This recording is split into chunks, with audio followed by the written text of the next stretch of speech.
मेरी दिली ख्वाहिश है जब ये मैं नुस्खा मुकम्मल लिख चुकूँ तो फिर मैं मस्जिद नबी में इसको रखना चाहता हूँ। अस्सलाम वालेकुम नाजरीन, आप देख रहे हैं कसूर 24 न्यूज़ में। नाजरीन, इस वक्त कसूर के नवाही गांव बामनी वाला में मौजूद हूँ। मेरे साथ हकीम असगर साहब मौजूद हैं, जिनके पास ना तो कोई डिप्लोमा है ना कोई डिग्री है। एक गॉड गिफ्टेड चीज़ें हैं। ये पहले अपने फ़न की वजह से शीशे की बोतलों में जो है ना वो मुख्तलिफ़ किस्म के जो है ना वो चीज़ें जो हमारे पंजाबी कल्चर की चीज़ें थी, वो बना के शीशे की बोतल में किस तरह से ये पैक करते थे। लेकिन अल्हम्दुलिल्लाह इसके बाद इन्हें ये शरफ़ हासिल हुआ कि ये एक सरकंडे, जिसे हम पंजाबी में काने भी कहते हैं, उन कानों को तराश खराश के उनके मोतियों की तरह जो है साफ़ सुथरा करके ये कुरानी आयात लिख रहे हैं। और अल्हम्दुलिल्लाह इन्होंने बहुत ज़्यादा आयतें जो है ना वो लिख भी ली हैं। मेरे साथ हकीम साहब मौजूद हैं, उनसे बात करेंगे किस तरह उन्हें ये शौक़ पैदा हो, कितनी देर से ये वो शौक़ कर। अस्सलाम वालेकुम। वालेकुम अस्सलाम। क्या नाम है जी आप? मेरा नाम हकीम असगर है। मैं कसूर के नवाई गांव बामनी वाले का रहशी हूँ। पहले मैं शीशा बोतल आर्ट बनाता था। इसके कुछ चीज़ें बनी हुई अजायब घर में भी रखी हुई हैं। फिर इसमें अक्सर औक़ात इस बोतल को बनाने के बाद यही लगता था कि शायद इसमें कमी है, अक्सर कमी नज़र आती थी। मैं खूबसूरत से खूबसूरत कांच की बोतल हासिल करना, उसे वॉश करना गर्म पानी के साथ, सर्फ़ के साथ, लेकिन जो है ना बनाने के बाद भी कुछ चीज़ें ऐसी बनाने के बाद लोगों को अच्छी लगती थी। लोग कहते थे ये अच्छा है, आपने ऐसा फ़न तैयार किया है जो समझ नहीं आ रहा। लेकिन उसमें कमी जो महसूस होती थी वो मुझे समझ नहीं आती थी। फिर अल्लाह की तरफ से ही कोई इल्हाम हुआ, या जैसे कह सकते हैं कि खुशखबरी मेरे आका सल्लल्लाहु अलैहि वसल्लम की मोहब्बत से, कि मैंने सूरह फातिहा लिखनी शुरू की। जब वो कंप्लीट हुई तो फिर मैंने काने के छिलके को मज़ीद बेहतर तरीके से तराश तराश कर 30वें सिपारे से शुरू की और काफ़ी आयात कुरानी लिख चुका हूँ और लिख रहा हूँ। मेरी दिली ख्वाहिश है जब ये मैं नुस्खा मुकम्मल लिख चुकूँ तो फिर मैं मस्जिद नबी में इसको रखना चाहता हूँ।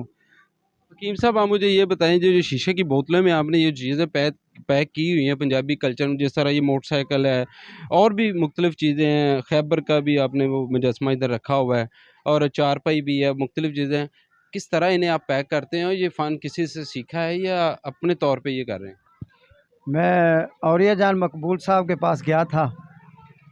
बोतलें तो मैं पहले भी बनाता था, लेकिन उनके पास जब पहुंचा, वो इंतहाई नफीस और शफीक आदमी हैं।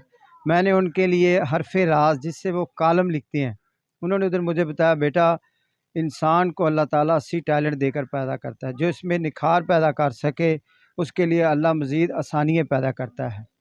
फिर मैंने आगे घर में सोचा, वो काफ़ी अर्सा पहले मैं गया था। फिर आहिस्ता आहिस्ता मैंने अपने अंदर जो मेरे अंदर सलाहियत थी उन्हें तलाश करना शुरू कर दी, और तलाश करते करते ये शीशा बोतल आर्ट तो बनाने में माहिर था ही था, लेकिन जो कुरानी नुस्खा लिख रहा हूँ उसमें मुझे दिली सुकून होता है। हर आयात, हर हरूफ लिखने के बाद बहुत ही दिल को सुकून महसूस होता है। और जो सर कंडे हैं वो इतने डिफरेंट होते हैं, कभी कट भी लग जाता है, ब्लीडिंग भी होती है उसे काटने और तराशने में। लेकिन कुरान लिखने के मतलब जो है ना, उसे पढ़ने के बाद भी सुकून, लिखने के बाद भी सुकून है। हकीम साहब के तिनकों को आप निखार के जो कुरान पाक लिख रहे हैं, किस तरह ये बात ज़हन में आई और किसी की राय भी है इसमें या अपने ज़हन के मुताबिक ही ये काम कर रहे हैं? नहीं नहीं, राय किसी की नहीं है, लेकिन जब कंप्लीट सूरत लिख लेता हूँ फिर मैं किसी हाफ़िज़ कुरान को बुलाता हूँ कि इसे पढ़ो। बार बार पढ़ता है कि इसमें कोई लफ्ज़ी गलती तो नहीं है, क्योंकि इसमें गलती की गुंजाइश नहीं है। अल्फाज बेहतरीन और ख़ूबसूरत लगे। हकीम साहब, मुझे ये बताएं, छोटे से इस आजकल के दौर में, इस महंगाई के दौर में, छोटा सा कारोबार है आपका, अल्लाह पाक आपको और तरक्की दे। कभी हुकूमती लेवल पे या किसी इंतज़ामिया की तरफ से भी आपको कभी प्रमोट किया गया है या उन्होंने बुलाया हो कि यार इस तरह के जो टैलेंटेड लोग हैं उन्हें आगे बढ़ना चाहिए? शायद ही ऐसा कोई हो, तो अपने दिल में तो बात रख सकता है, लेकिन मेरे तक आज तक कोई नहीं पहुंचा। हमारी कसूर के जितने भी आला ऑफिसर हैं, जो आला इंतज़ामिया है हमारे। जी नाज़रीन, ये थे हकीम असगर साहब, कसूर के नवाही गांव बामनी वाला के ये रहायशी हैं। आप मेरे अक़ब में देख सकते हैं इनके जो आर्ट हैं वो शीशे की बोतलों में आजकल के जदीद दौर में पैक करके इन्होंने रखे हुए हैं, और देखने वाला भी ये दंग रह जाता है कि ये किस तरह इसे पैक कर लेते हैं। लेकिन ये गॉड गिफ्टेड चीज़ें, ना तो इनके पास कोई डिप्लोमा है, ना इनके पास कोई डिग्री है। इन्हें एक शौक़ था, जो एक शऊर था, जो इन्होंने उजागर किया है, और आजकल के दौर में इन्होंने जो यंग जनरेशन है उन्हें इस बात का, ये करके इस बात का सबूत दिया। और सबसे बड़ी बात अल्हम्दुलिल्लाह, जो ये कुरान की आयतें जो है ना वो सरकंडे, यानी कि वो जो काने जिसे हम पंजाबी में बोलते हैं, उनके तिनकों के साथ लिख रहे हैं।